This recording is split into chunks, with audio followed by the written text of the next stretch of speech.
নমস্কাৰ। আশা আৰু অংগনবাড়ী কৰ্মীসকলৰ সৈতে জড়িত এটি গুৰুত্বপূৰ্ণ খবৰলৈ ভিডিঅ'টি আগবঢ়াইছোঁ। বঞ্চনা প্ৰতাৰণাৰ বিৰুদ্ধে আশা সন্থাৰ প্ৰতিবাদ। তেওঁলোকৰ দীৰ্ঘদিনীয়া দাবী পালনৰ কাৰণে তেওঁলোকে আবেদন জনাইছে। কৰ্মচাৰী স্বীকৃতি দিয়াৰ তেওঁলোকে দাবী জনাইছে।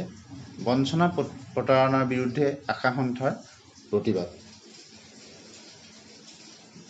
আপোনালোকে নিশ্চয় জানে যে ৫ শতাধিক আশা কৰ্মীয়ে সচলত তীব্ৰ প্ৰতিবাদ সাব্যস্ত কৰিছিল আৰু এক বিবৃতিত সন্থাৰ ৰাজ্যিক সভানেত্ৰী পদ্মা মাউতে কয় যে বহু চৰ্চিত ৰাষ্ট্ৰীয় স্বাস্থ্য সংস্থা NHMৰ অধীনস্থ আশাসকলে জাতীয় স্বাস্থ্য অভিযানৰ বিভিন্ন নীতি আৰু আঁচনিৰ সফল ৰূপায়ণত এক গুৰুত্বপূৰ্ণ ভূমিকা পালন কৰি আহিছে আৰু যোৱা ৮ ছেপ্টেম্বৰত তেওঁলোকৰ ন্যায্য প্ৰাপ্তিৰ কাৰণে এক প্ৰতিবাদী কাৰ্যসূচী গ্ৰহণ কৰিছিল আৰু আশাসকলৰ ওপৰত চলা এই বঞ্চনা আৰু প্ৰতাৰণা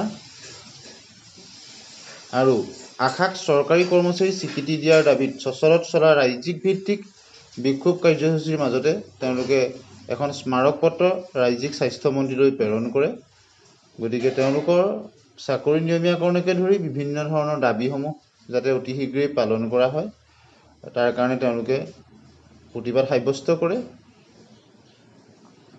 আৰু তেওঁলোকে ৰাজ্যিক ভিত্তিত বিক্ষোভ কাৰ্যসূচীৰ মাজেদি দাবী সম্বলিত এখন স্মাৰক পত্ৰ ৰাজ্যিক স্বাস্থ্যমন্ত্ৰীক প্ৰদান কৰে আৰু বিবৃতিত সন্থাৰ ৰাজ্যিক কাৰ্যকৰী সভাপতি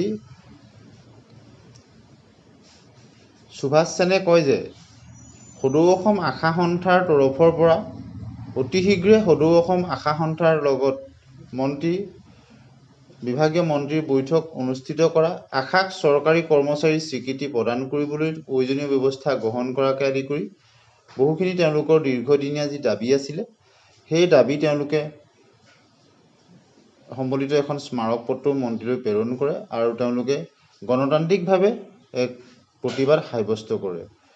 গতিকে আশাসকলৰ যি দীৰ্ঘদিনীয়া দাবী NHMৰ অধীনত তেওঁলোকে বিভিন্ন ধৰণৰ চৰকাৰী আঁচনিসমূহ সফল ৰূপায়ণত যেনেদৰে তেওঁলোকে কাম কৰি আহিছে বা ভৱিষ্যতলৈও কৰি যাব তাৰ প্ৰতি লক্ষ্য ৰাখি চৰকাৰে যাতে তেওঁলোকৰ দাবীসমূহ অতি শীঘ্ৰেই